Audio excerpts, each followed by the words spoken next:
Olá, gente, tudo bem? O meu nome é Iana e na aula de hoje nós vamos trabalhar interpretação de texto, tá? Muita gente acaba tendo dificuldades com isso e a gente vai desmistificar aqui algumas coisinhas, tá bom? Para começar, eu queria mostrar para vocês a diferença entre dois comandos, vamos dizer assim, tá? Entre o compreender e o interpretar, tá? Quando a gente pede uma compreensão de um texto, a gente está pedindo para que esse leitor entenda, compreenda o que está no texto. Quando a gente pede para que alguém interprete um texto, a gente quer que essa pessoa vá além do texto. E aí você pode me perguntar assim, mas Iana, como é isso ir além do texto? Ir além do texto é a gente observar, prestar atenção no que a gente chama de implícitos textuais. É aquilo que a gente diz assim, é para você ler o que está entre as entrelinhas, tá? O que está nas entrelinhas, melhor dizendo. Então é aquilo que não está tão óbvio no texto. E existem algumas palavras, algumas classes de palavras que fornecem para a gente essas informações que estão além do texto, tá? E a classe mais importante de palavra que fornece esse implícito textual são os verbos, tá? Então, quando a gente pensa em interpretação textual, é importante que a gente observe bastante os verbos. Existem outros tipos de palavras, outras classes de palavras que também são importantíssimas na interpretação textual. Os advérbios. Muitas vezes os advérbios, eles são o que a gente chama de modalizadores. Eles podem passar uma opinião do autor daquele texto, tá? Então, os advérbios são importantes, as conjunções são importantes, os verbos, como eu disse para vocês, algumas preposições. Então, existem várias classes de palavras que, para que o leitor ele consiga interpretar um texto, ele precisa estar bastante familiarizado com essas classes de palavras e entender o que há por trás daquele sentido ali que está no texto. Tá bom? E aí é o nosso ponto. O nosso ponto é a interpretação textual. Então eu trouxe aqui para vocês uma frase que a gente vai ver o que tem por trás dela. A gente vai interpretar esta frase, tá? Eu trouxe aqui uma frase só para dar um exemplo. É claro que a gente vai trabalhar com textos maiores, tá? Mas eu trouxe essa frase só para você entender o que eu tô querendo dizer com esse implícito textual. Tudo bem? Olha lá. Copa antecipa a liquidação de lojas. O que eu quero que você preste atenção aqui? No verbo. Olha como é que o verbo ele é bastante significativo. Copa antecipa. Se eu fosse compreender esse texto, tá? Ou seja, se eu quero somente saber o que está no texto, eu diria para vocês o seguinte, bom, houve uma Copa do Mundo e essa Copa fez com que a liquidação das lojas começasse antes do que está previsto. Isso é o que está no texto, é o que eu compreendo. Agora, como é que eu posso interpretar? Olha uma possibilidade minha de interpretação. Por conta da Copa, as vendas ficaram mais fracas. Porque esse verbo antecipa, ele pode me remeter a esse tipo de interpretação. Então eu posso imaginar que, por conta da Copa, as vendas ficaram mais fracas, então as lojas tiveram que antecipar a liquidação para elas poderem vender. Essa pode ser uma interpretação. Uma outra interpretação possível, há muita mercadoria em estoque por conta da Copa.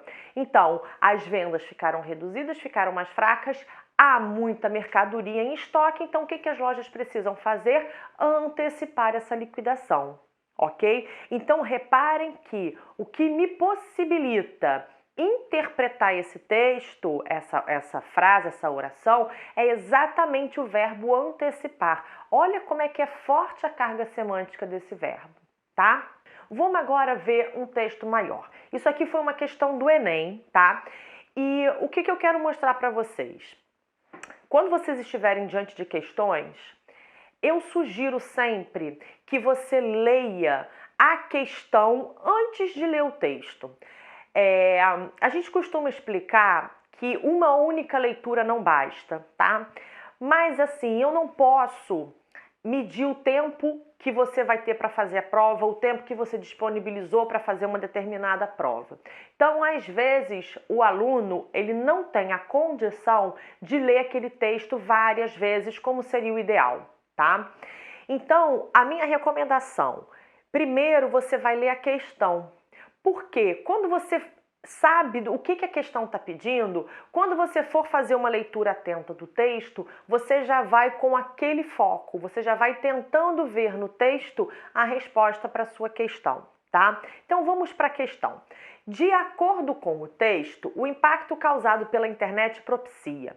Reparem que ele está falando de acordo com o texto.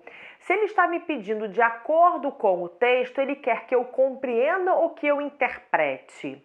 Ele quer que eu compreenda. Ele não está me pedindo para ir além do texto. Ó, de acordo com o texto. Então, repara o enunciado. Então, ele diz, de acordo com o texto, o impacto causado pela internet propicia. Então, eu já sei que esse texto vai me trazer alguma questão sobre a internet e sobre o impacto que a internet causa. Então, vamos ao texto. Até que ponto replicar conteúdo é crime? Ó, reparem que o texto começa com uma pergunta. A internet e a pirataria são inseparáveis, diz o diretor do Instituto de Pesquisa americano Social Science Research Council. Há uma infraestrutura pequena para controlar quem é o dono dos arquivos que circulam na rede. Isso acabou com um controle sobre a propriedade e tem sido descrito como pirataria, mas é inerente à tecnologia, afirma o diretor. O ato de distribuir cópias de um trabalho sem autorização dos seus produtores pode, sim, ser considerado crime, mas nem sempre essa distribuição gratuita lesa os donos dos direitos autorais. Pelo contrário, veja o caso do livro O Alquimista, do escritor Paulo Coelho. Após publicar para download gratuito uma versão traduzida da obra em seu blog, Coelho viu as vendas do livro em papel explodirem. Então, lido o texto, vamos agora para as questões, tá? A questão fala assim, de acordo com o texto, o impacto causado pela internet propicia. A gente viu nesse texto que ele está falando sobre a questão da internet, da pirataria. Ele traz um argumento aí de autoridade do diretor do Instituto de Pesquisa, tá? Então vamos ver as opções, vamos ver quais aquelas que são boas e qual a que seria realmente a melhor. Letra A, banalização da pirataria na rede. Essa poderia ser? Vamos esperar. Vamos para a letra B. Adoção de medidas favoráveis aos editores. O texto fala alguma coisa de medidas favoráveis aos editores? Não, o texto não fala disso, então essa está descartada. Implementação de leis contra crimes eletrônicos. O texto fala sobre sobre a implementação de leis contra crimes eletrônicos? Não, não fala isso. Letra D de dado, reavaliação do conceito de propriedade intelectual. Essa aí é boa também, porque ele fala justamente da questão da diminuição do controle sobre a propriedade, né? Que propriedade é essa? Obviamente a propriedade intelectual. Então, essa a gente reserva também. E letra E, ampliação do acesso à obra de autores conhecidos. A internet propicia a ampliação do acesso a obras de autores conhecidos? Ela pode até propiciar isso, mas o texto não fala isso. Então, a gente tem que ter muito cuidado sobre o que é uma verdade e sobre o que está falando o texto, tá? Então, a letra E a gente descarta também. A gente fica entre a letra A e a letra D de dado. Vamos ver a questão dessa banalização da pirataria na rede. A palavra-chave dessa questão aí é banalização. Vamos voltar ao texto. A internet e a pirataria são inseparáveis, diz o diretor. E aí ele volta. Há uma infraestrutura pequena para controlar quem é o dono dos arquivos que circulam na rede. Isso acabou com o controle sobre a propriedade e tem sido descrito como pirataria, mas é inerente à tecnologia. Então, essa resposta, letra A, não serve, porque não é uma banalização da pirataria na rede. O texto traz, inclusive, como se essa pirataria, esse não devesse nem ser o nome. Por quê? porque ela é inerente à tecnologia. Então, a internet e a pirataria, elas são inseparáveis. Então, ele coloca, isso tem sido descrito como pirataria, olha só, tem sido descrito, mas olha a conjunção adversativa aí, fazendo exatamente uma interpretação importante, mas é inerente à tecnologia. Então a gente pode dizer que há uma banalização da pirataria? Não. Então vamos para a letra D, que foi a que nos sobrou. Reavaliação do conceito de propriedade intelectual. Essa vai ser a nossa resposta correta. Por quê? Ele fala exatamente isso. Há uma infraestrutura pequena para controlar quem é o dono dos arquivos que circulam na rede. Isso acabou com o controle sobre a propriedade. Olha só, isso acabou com o controle sobre a propriedade. Se acabou com o controle sobre a propriedade, existe uma reavaliação do conceito dessa propriedade intelectual. Então, o que é a propriedade intelectual frente à internet, frente a esses meios eletrônicos? Tá bom? Então, a nossa resposta é a letra D de dado. Bom, vamos agora para uma outra questão com outro texto, tá? Como eu disse para vocês, vamos ler a questão antes da gente ler o texto. O que é explícito num enunciado pode gerar informações implícitas. Ó, tá falando aí da questão dos implícitos. Os dois primeiros períodos do texto nos permitem deduzir alguns dados explícitos, exceto. Olha quanta informação esse enunciado está trazendo para a gente. Primeiro, ele quer os dois primeiros períodos do texto. O que esses dois primeiros períodos do texto trazem de informações implícitas para a gente? Olha como é que é diferente o enunciado. No texto que a gente viu, ele falava de acordo com o texto. Nesse agora, ele fala, nos permitem deduzir. A dedução, a inferência, esses verbos deduzir, inferir, são verbos que indicam que a gente tem que interpretar o texto. A gente tem que ler as entrelinhas, tá bom? Então, vamos lá. Então, os dois primeiros períodos do texto nos permitem deduzir alguns dados implícitos, exceto. Ele não quer exatamente os dados implícitos, ele quer exatamente o dado que não é implícito, que a gente não pode deduzir, tá? Olha quantas informações esse enunciado traz. A gente vai ler, obviamente, o texto todo, mas a gente vai se ater aos dois primeiros períodos. O título, petróleo. Então, eu já sei que o texto vai tratar alguma coisa relacionada a petróleo. Os fatos desta semana deram razão a Monteiro Lobato. Existe o petróleo. Resta saber, e o grande escritor morreu antes que pudesse observá-lo. Resta saber se o cobiçado líquido brindará os brasileiros com uma vida decente ou fará do país outra Venezuela, onde há um quarto de século se põe fora, sem proveito para o povo, a maior fartura petrolífera da América Latina. Esse texto foi escrito em 1948, tá? Então ele diz o seguinte, os dois primeiros períodos do texto, o período começa com uma letra maiúscula e termina com um ponto. Então, o primeiro período, os fatos desta vez deram razão a Monteiro Lobato. Segundo período, existe o petróleo. O que a gente pode observar nesse primeiro período, por exemplo, que é um dado importante para a gente inferir informações? Os fatos desta vez deram razão a Monteiro Lobato. O desta vez é muito marcante, tá? Porque desta vez deram razão a Monteiro Lobato. Isso quer dizer o quê? Que em outras vezes pode não ter dado, em outras vezes foram outros fatos, tá?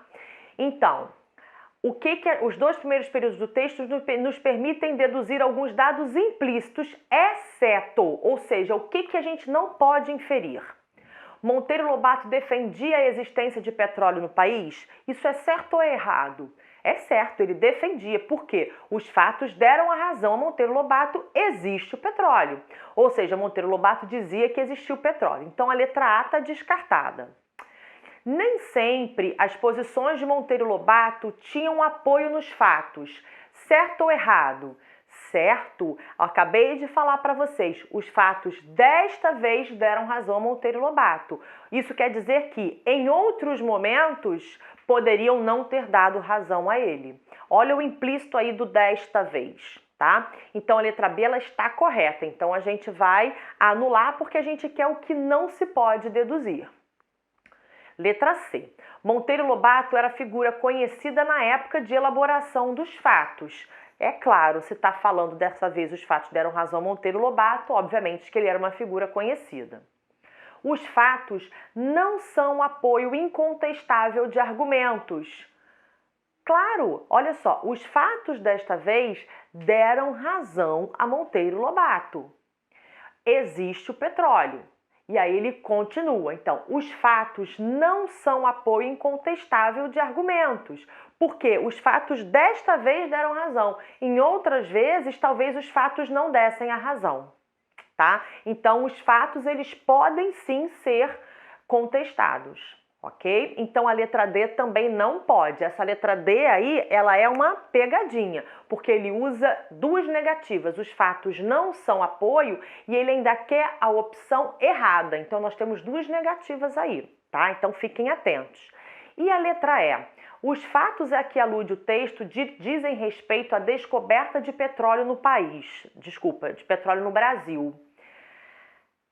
Os fatos desta vez deram razão a Monteiro Lobato. Existe o petróleo. Esses dois primeiros períodos, eles fazem a gente deduzir isso, que os fatos a que alude o texto dizem respeito à descoberta de petróleo no Brasil? Não. Essa é a nossa resposta, é a letra E. Existe o petróleo. Existe o petróleo de um modo geral, não necessariamente a descoberta do petróleo no Brasil. Tá? Então, essa questão aí, a letra E, ela está extrapolando o que o texto está nos dizendo. Tá? Então, a gente não pode deduzir, a gente não pode inferir o que está dando para a gente aí a letra E como resposta. Tá bom? Então, o exceto, que é justamente o que todas estão certas menos uma. Essa uma que está errada é a letra E. Tudo bem? Ok? Vamos passar para o nosso último texto, tá? Greve na PF, na Polícia Federal. Vamos primeiro ler as alternativas de resposta. A última frase do texto da notícia de Anselmo Góes revela a última frase. Então, obviamente que para eu responder essa questão, o meu foco vai ser a última frase, tá? Então, a última frase vai revelar certeza, alarme, conselho, opinião ou dúvida. Vamos para o texto. O clima é tenso na Polícia Federal. Os agentes interromperam de mãos vazias uma greve há mês e meio, depois de atazanar a vida dos passageiros nos aeroportos. Como o governo não fez nenhuma concessão, a turma ameaça com outra greve. Promete, desta vez, a adesão dos delegados. Pode ser. Reparem a última frase do texto da notícia. Pode ser. Pode ser. Isso traz uma certeza? De jeito nenhum. O pode ser é igual a um talvez. Pode ser. Talvez. Isso causa pra gente o quê? Uma sensação de quê? De dúvida. Tem dúvida aí nas opções? Tem. É a letra E. Então, é certeza? Claro que não. Alarme? Pode ser? Não. Um conselho? Não. Uma opinião? Até pode ser, não deixa de ser. Mas aí é que eu digo para vocês, a gente sempre não, mas em algumas situações, quando a gente vai fazer uma questão de interpretação, a gente tem duas questões que a gente fica em dúvida, tá? Podem ser duas opções boas, mas entre duas boas há uma ótima, então a gente tem que ir na ótima. O pode ser é uma opinião. Pode ser uma opinião, mas é um valor secundário. O valor primário, esse pode ser, ele passa primeiramente uma dúvida, tá? Então, a nossa resposta é a letra E. Ainda de acordo com o mesmo texto, temos uma outra questão. Infere-se da notícia que... Olha esse verbo, esse comando da questão, infere-se. Inferir é você ler os implícitos. Então, ele quer que você interprete.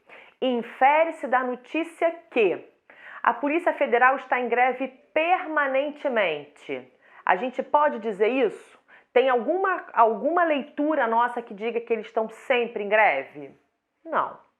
A Polícia Federal não conseguiu apoio dos delegados na última greve. Essa é uma possibilidade. Por quê? Olha lá, os agentes interromperam de mãos vazias uma greve. Como o governo não fez nenhuma concessão, a turma ameaça com outra greve. Promete desta vez a adesão dos delegados. Olha só, promete desta vez, igual o texto do petróleo. Olha o desta vez, a adesão dos delegados. O que o desta vez está mostrando pra gente? Que desta vez eles vão ter a adesão dos delegados, ou seja, nem sempre eles tiveram a adesão dos delegados. Então essa letra B é uma boa, ela é bem boa. Vamos ver as outras. Os delegados jamais aderem à greve da Polícia Federal? Não, não pode, tá? Porque promete desta vez a adesão dos delegados, o verbo prometer é uma questão de cumprir, né? Uma certeza. Então, os delegados jamais aderem? Não. Letra D de dado. A greve da Polícia Federal traz risco para os passageiros. Você pode até ficar na dúvida. Pode até ser porque ele diz: os agentes interromperam de mãos vazias uma greve há mês e meio depois de atazanar a vida dos passageiros nos aeroportos. Vamos deixar. E letra E. Nenhuma greve de funcionários recebe respostas positivas do governo. Vamos ver se a gente tem isso no texto. O clima é tenso na Polícia Federal. Os agentes interromperam de mãos vazias uma greve há mês e meio depois de atazanar a vida dos passageiros nos aeroportos. Como o governo não fez nenhuma concessão, a turma ameaça com outra greve. Promete desta vez a adesão dos delegados. Pode ser. Nenhuma greve de funcionários recebe respostas positivas do governo? A gente também não pode afirmar isso, tá? Porque ele diz o seguinte: como o governo não fez nenhuma concessão nesse momento, mas não quer dizer que nenhuma greve recebe respostas positivas do governo. A gente não tem nenhuma dica no texto que leve para essa resposta. Então, a gente ficou entre a letra B de bola e a letra D de dado. Vamos voltar para a letra D de dado. A greve da Polícia Federal traz risco para os passageiros? Ele diz que a greve depois de atazanar a vida dos passageiros nos aeroportos. Atazanar é sinônimo de trazer risco para os passageiros? Não, tá? A gente não tem isso como resposta. Então, o nosso gabarito é a letra B de bola. A Polícia Federal não conseguiu apoio dos delegados na última greve. E aí é que a gente lê exatamente o implícito, repetindo o que eu já havia comentado.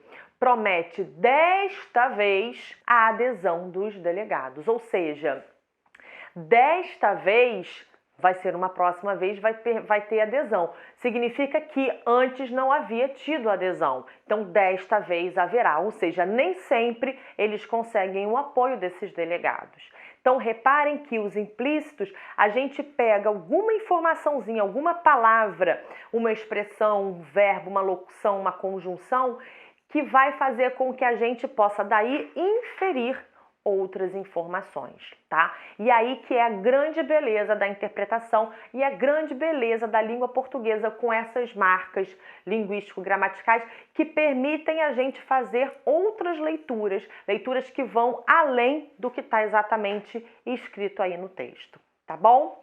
Então, por hoje é só. Um beijo e até a próxima!